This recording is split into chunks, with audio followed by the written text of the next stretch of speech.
I don't want to blame it all on the lack of a gun barrel opening, but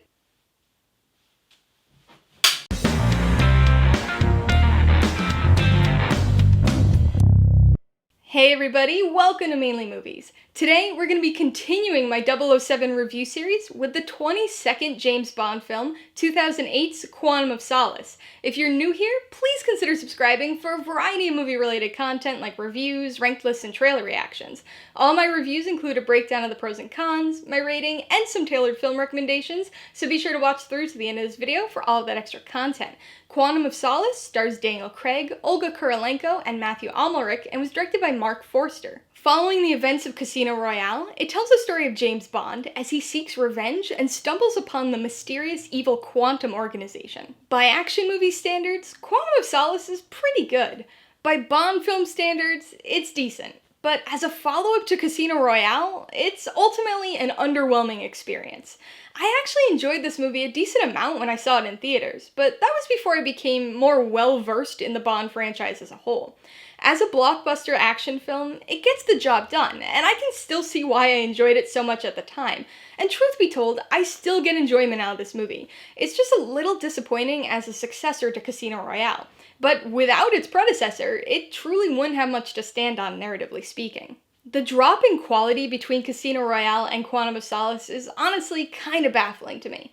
This film picks up right where the last one left off, which really should have worked to its benefit.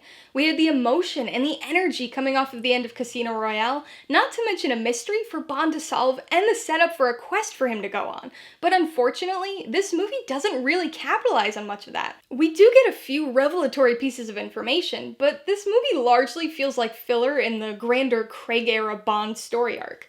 The antagonists of this film feel very insignificant, as do their villainous plans.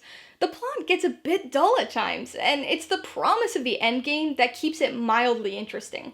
But even so, it very much feels like a watered-down means to an end, vaguely introducing the concept of a higher evil organization and doing little else. What's done with the character of Bond here is equally as baffling. Casino Royale introduces to a new version of Bond. In addition to the actor change, it basically rebooted the franchise, and so Daniel Craig's Bond was supposed to be the start of things, with Casino Royale acting as an origin story for him, having just achieved his 00 status. And so he's a bit rough around the edges. He's arrogant and independent and still has a lot to learn. And with Quantum of Solace picking up immediately after the end of that film, we would expect a lot of characterization similarities, just because he hasn't had time to grow as a character yet. And with the final events of Casino Royale, the emotional push should have created a more nuanced Bond character, but instead, we get almost the complete opposite. Bond has some vengeance in his heart here for sure, but it's not used in any sort of meaningful way. Once again, he goes a bit rogue here, so the obvious comparisons can be drawn to the revenge-driven License to Kill, but somehow it doesn't have quite that same feel. Bond's a little indiscriminate with his violence in this movie, but in spite of that, he almost feels too restrained in his revenge to be particularly compelling, but also too austere to be interesting or likable. In the previous film, he was an entertaining character. Even without the relationship layer, he was likable and fun to watch. Now, obviously after what he's gone through, he's not going to be in the best mood, but he shows almost no emotion of any kind here.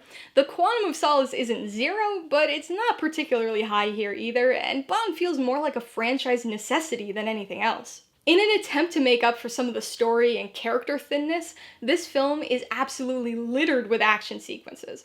Similar action was done amazingly well in Casino Royale, but it leaves a bit more to be desired here. That's not to say the action isn't exciting and entertaining, it just doesn't feel as consequential. There are some well-done chases and fights here, but most of the action felt more like big entertainment spectacles with some more unlikely than usual scenarios and a ton of explosions.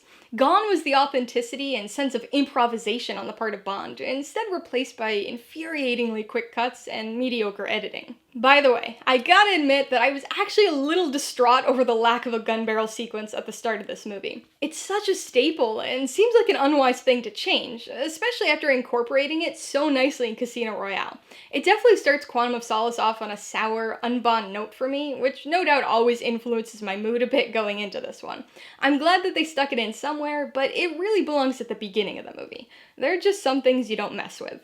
Alright, let's talk about the pros and cons. The biggest pro is the setup. And I don't just mean the opening scenario of this film. Really, this story acts as setup for the next 2 movies and the reveal of Spectre in this rebooted franchise. It also lays some groundwork for some major character development that we'll eventually see with Bond. So this movie really acts like a stepping stone within the Craig era. On its own, it's not all that consequential, but it does provide a few necessary pieces of setup information to make the next few films work more smoothly. Pro number 2 is the action. To an extent.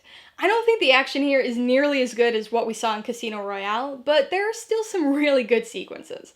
The close-quarter hand-to-hand combat is pretty exciting and undoubtedly influenced by the Bourne movies.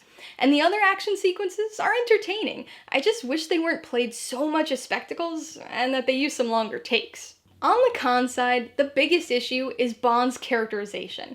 It seems like a crazy thing to take issue with in a James Bond movie, but it just feels out of step with the plot of this film, as well as the Bond that we saw in Casino Royale. This Craig-era Bond was introduced as being pretty full of emotion. He was easily frustrated and very cocky at times, letting it show, when he wasn't at the poker table, of course.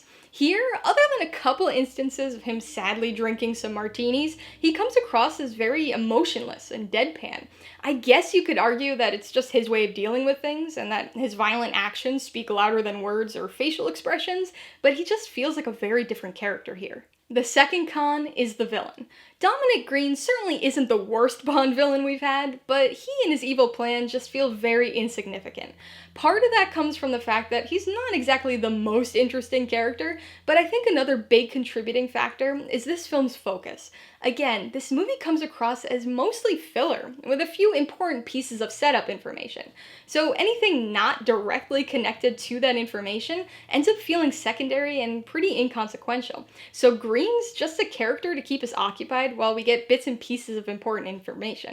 I'm gonna give Quantum of Solace 3 out of 5 paws. As an action movie and its own thing, this is a pretty entertaining film and decent among the Bond movies. It just has the unfortunate role of acting as the stepping stone between 2 of the best films in the whole franchise. I would recommend Quantum of Solace to people who really like gritty 2000s action movies. This one has a lot in common with quite a few other films from the time period, especially when it comes to the style of the action sequences. As far as Bond films go, it's a low mid-tier movie, and while it wouldn't be the one that I would suggest anybody start off with, it does help to form a more complete story arc within the Craig era. If you liked Quantum of Solace, I would recommend the 16th Bond film, License to Kill. It too is very much a revenge story, with Bond going rogue and disobeying MI6 orders. If you really like Daniel Craig's version of Bond, I definitely suggest you watch the 21st film in the franchise, Casino Royale.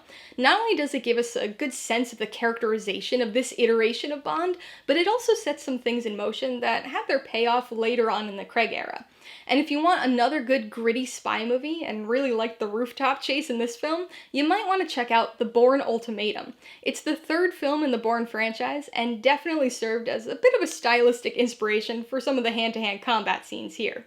Alright, a couple questions for you guys. Number 1, have you seen Quantum of Solace? If so, what'd you think of it? And number 2, what's another movie that you think primarily functions as a stepping stone film within a franchise?